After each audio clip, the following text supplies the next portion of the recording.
और अपने विचार रखें। एडवोकेट महमूद परासा साहब, तो जोरदार तालियों के साथ स्वागत किया जाए।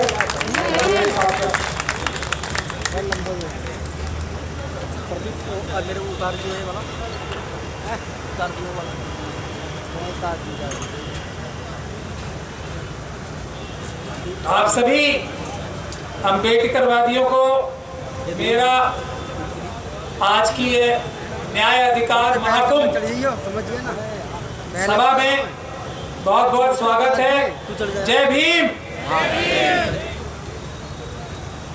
आप लोगों ने बहुत सारे विद्वान व्यक्तियों को आज सुबह से सुना है और हम सभी ज्ञान से, मेरे ख्याल से हम सब लोग का ज्ञान जो गिलास है वो भर चुका है, ज्ञान इतना आ चुका है हमारे सबके अंदर। समय है इस ज्ञान का प्रयोग करने के लिए सड़क पे उतर के लड़ाई करने का। अगर हम वो नहीं करेंगे तो ऐसे ही ज्ञान जो कि हम सबके पास अब बराबर का आ चुका है, देते रहेंगे और लेते रहेंगे और इससे मनुवादी खुश होते रहेंगे। आज से पिछले साल भी पैगाम का एक प्रोग्राम हुआ था, मैंने 5 मिनट का टाइम मिला था, मैंने 2 मिनट का ही अपना भाषण दिया था। आज भी मैं वही काम करने वाला हूं। मैं आप सबके माध्यम से पैगाम जैसे संगठन को एक निवेदन करना चाहता हूं। 2 पॉइंट प्रोग्राम बनाए हम।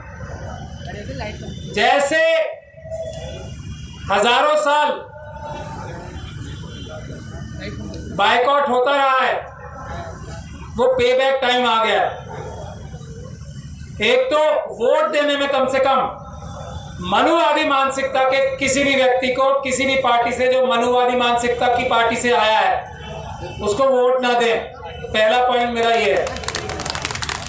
अभी जो हालात है ना, टाइम कम है, कम टाइम में ऐसा रास्ता निकालना पड़ेगा जो फायदेमंद हो, जिससे फर्क पड़ता हो, जिससे असर हो।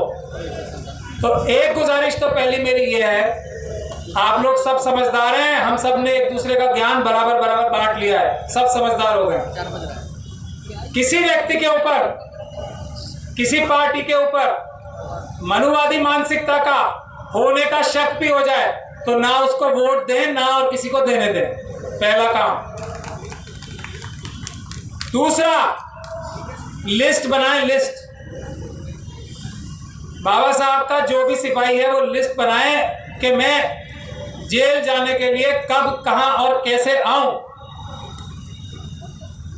जिस दिन हमारी इस लिस्ट में, और ये जेन्युइन दिल से लिस्ट होनी चाहिए, कहने के लिए नहीं, जिस दिन हमारी इस लिस्ट में 10 लाख लोग क्रॉस हो गए, उस दिन आप जिस भी सरकार से, चाहे मोहन भागवत जी खुद ही प्रधानमंत्री बन जाए, जिस सरकार से जो कहोगे आप वो आपको मिल जाएगा। 10 लाख लोग जेल जाने के लिए तैयार नहीं, बेकरार, परेशान चाहिए कि मैं जेल कैसे जाऊं पीसफुल प्रोटेस्ट करते हुए। ये लिस्ट बनाने की कोशिश किया जाए, ये लिस्ट तैयार की जाए, उसमें मेरा भी नाम लिखा जाए जिस भी नंबर पे आता हो, 1 से लेके 10 लाख। यही सबसे बड़ा टेस्ट है, यही मेरी गुजारिश है। ये 2 काम हमने कर लिए तो हमें ये जलसे जुलूस इतने करने की आवश्यकता नहीं पड़ेगी। हम अपने 4-5 मुद्दे तय करेंगे और जेल भरो आंदोलन करेंगे। बहुत बहुत धन्यवाद। जय भीम, जय भारत, जय संविधान।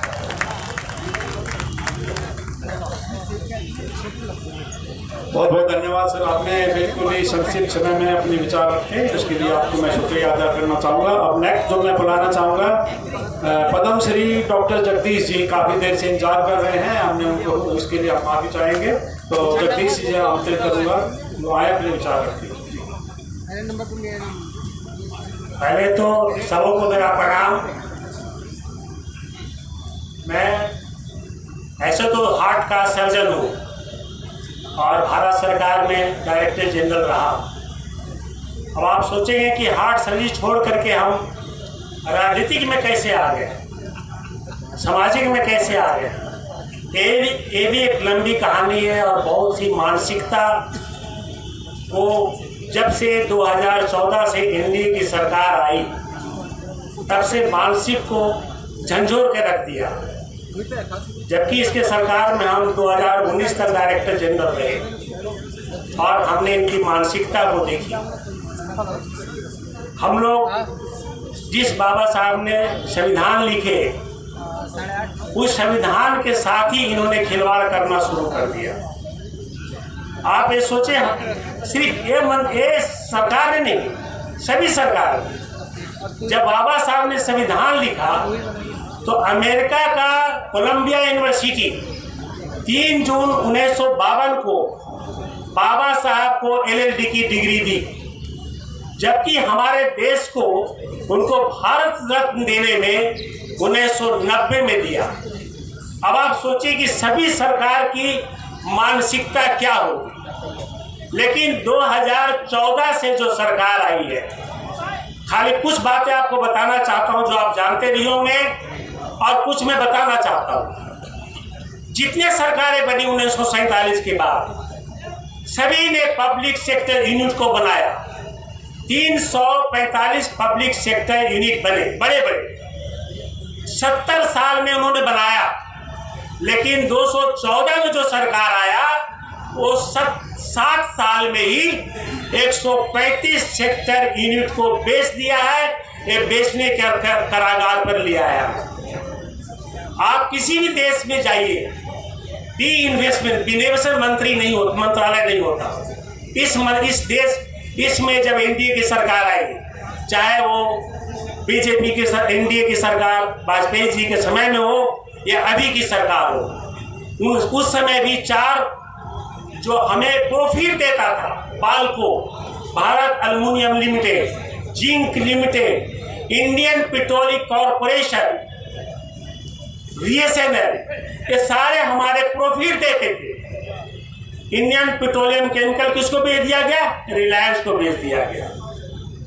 तो ये सरकार की जो नीति है उसी नीति पर ये चलता आ रहा है। मुझे अफसोस की बात ये होती है कि हमारे देश के लोग क्यों नहीं समझ पाए 2014 में कि फिर से उसी सरकार को ले आया। ये मुझे बड़ा दुख लगा। और 2014 से हम जो देख रहे हैं, हमारी जो संविधान का एक बात है कि आप अपनी अभिव्यक्ति कर सकते हैं, अपना विचार प्रकट कर सकते हैं, आदमी की गरिमा रह सकती है, देश की अखंडता मेंटेन हो सकता है, और ये सभी चीजों पर धावा बोल दिया गया है। इसे कौन बचाएगा? ये मैं जानना चाहता हूं आप लोगों से। अगर आप नहीं सोचेंगे, हम पढ़े लिखे नहीं सोचेंगे, तो क्या गरीब लोग सोचेंगे जो इस 7 सालों में हमारे 83 करोड़ लोगों को इन्होंने भिखमंगा बना दिया। अनाज देते हैं, बेचारा जब भी अनाज देंगे तो खाना खाएगा। आप सोच लीजिए, खाली 83 करोड़ सिर्फ इसलिए लाइन में लगते हैं कि हमको खाना मिलेगा, सरकार से अनाज मिलेगी तो हम खाना खाएंगे। उनको खाना नहीं, उनकी मानसिकता को बर्बाद करके रख दिया। इस बात को आपको सोचना होगा। इस बात को सोचिए कि इसने मानसिकता को खत्म कर दिया। हमारे लोगों को ये कर दिया कि तुम खाओ पियो और जब समय आ जाए तो हमको वोट दे दो। इसे तुम्हारे ज्यादा सोचने समझने की शक्ति नहीं है। तो ये देश एक गर्त में जा रहा है। ये मैं बताना चाहता हूँ आप लोग को। अगर हम लोग पढ़े लिखे लोग अगर नहीं आएंगे फील्ड में, राजनीतिक फील्ड में, अगर इन लोगों को देते रहेंगे जब तक, बहुजनों ने बहुत राज कर लिया, कुछ राज्यों में बहुजनों ने किया, लेकिन क्या दिया बहुजनों को? हमने यूपी देखा, हमने बिहार देखा, बहुत नजदीक से देखा। आज हम एक रिपोर्ट पढ़ रहे थे गूगल्स पर, अमेरिका में 2021 में एक अधिवेशन हुआ मीडिया का। आज मीडिया में कहा गया India is the worst country, सबसे खराब देश है जर्नलिस्ट के लिए। यानी मीडिया के लिए अगर कोई देश खराब है तो इंडिया भी उसमें एक है। अब आप सोच लीजिए क्या हमारा मीडिया क्या बोलती है, क्या कर सकती है जब बाहर का देश ही बोलता है। बाहर का एक देश बोलता है कि हमारा जो 180 देशों में हमारे 105 स्थान पर हमारा भूखे लोग खाली सोचते हैं कि हम शाम को क्या खाना खाएंगे और अभी क्या खाना खाएंगे। ये हमारे देश की स्थिति है। एक ऑटोनॉमस बॉडी होता था, Indian statistical service, CIC, CBI, ED। मुझे समझ में नहीं आता कि सरकार इसमें इंटरफेरेंस क्यों कर रही है। इस बात पर आपको सोचना चाहिए कि सरकार इसमें क्यों इंटरफेरेंस कर रही है, इसमें ऑटोनॉमस क्यों नहीं किया गया, क्यों, आखिर क्यों, क्या बात है। मैं एक बात RSS से पूछना चाहता हूँ। मैं तो डॉक्टर हूँ और ऑपरेशन करता हूँ तो खून चढ़ाता हूँ, एक आदमी का कान दूसरे खून में, और किसका खून है मुझे नहीं मालूम, हिंदू का है कि मुस्लिम का है।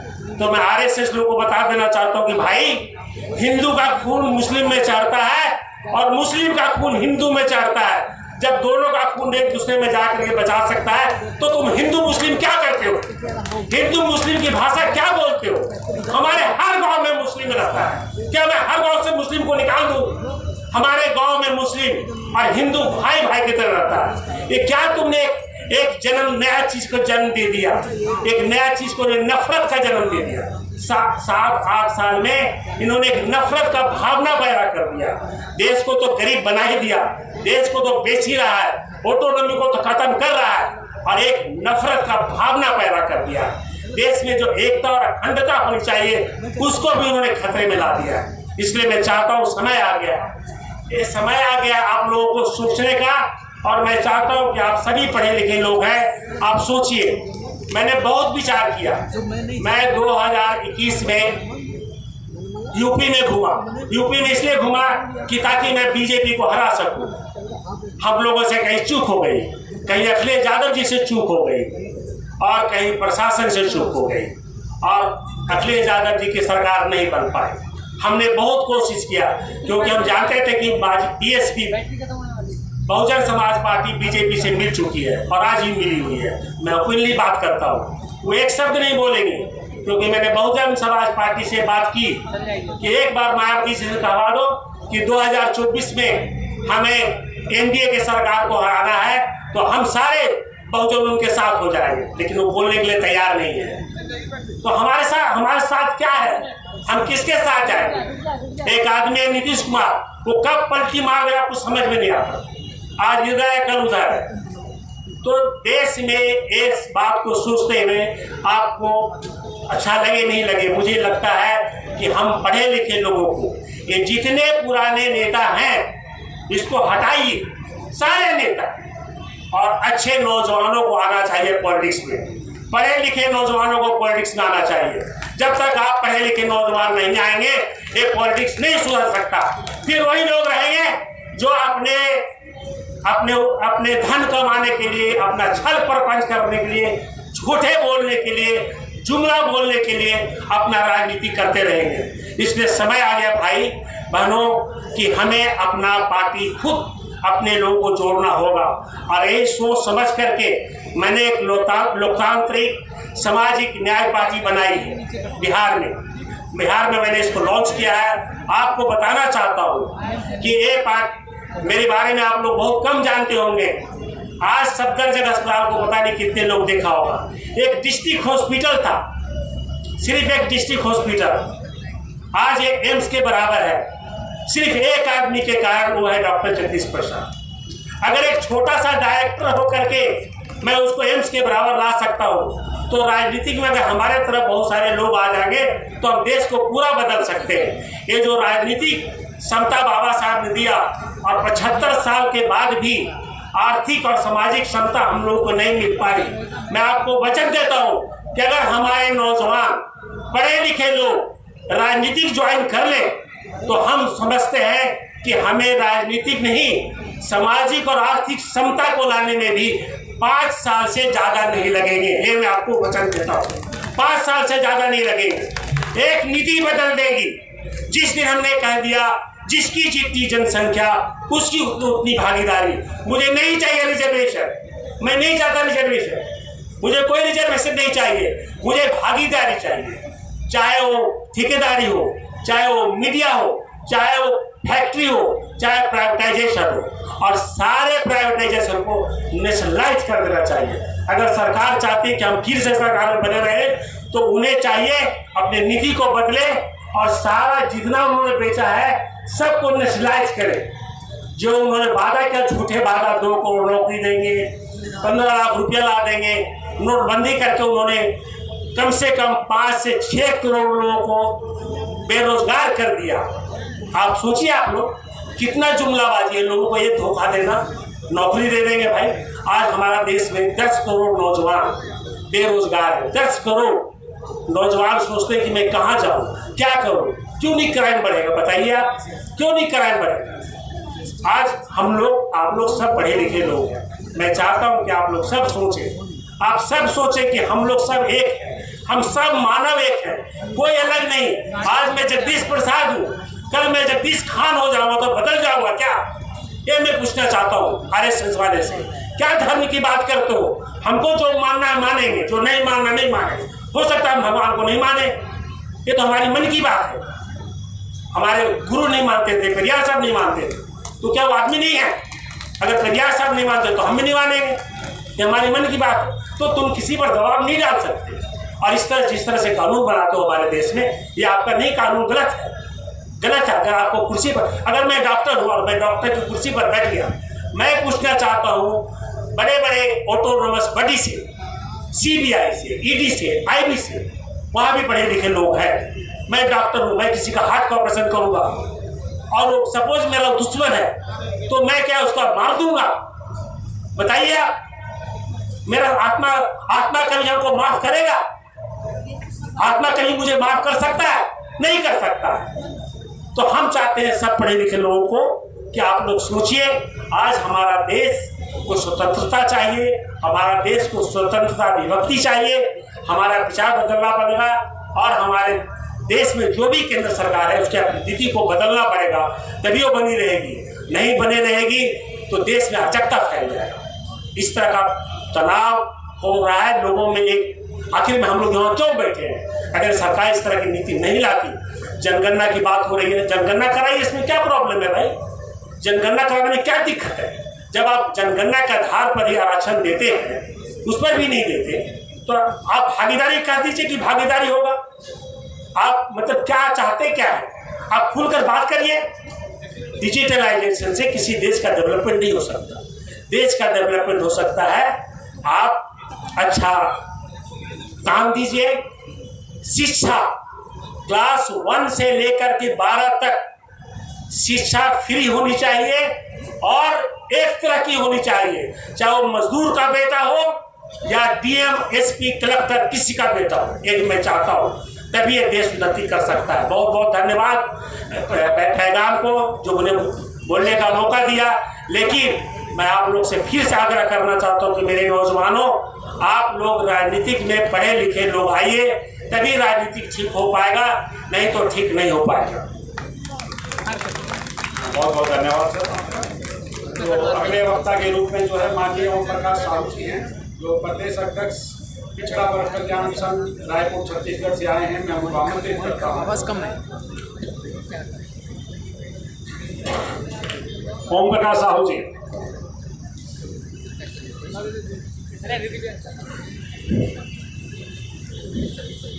मंच पर आसीन समस्त अतिथियों को प्रणाम करते हुए आप सबको नमस्कार। मित्रों, मैं छत्तीसगढ़ से आया हूं और छत्तीसगढ़ से हमारे माननीय अध्यक्ष जी OBC ऑफ फ्रंट इंडिया के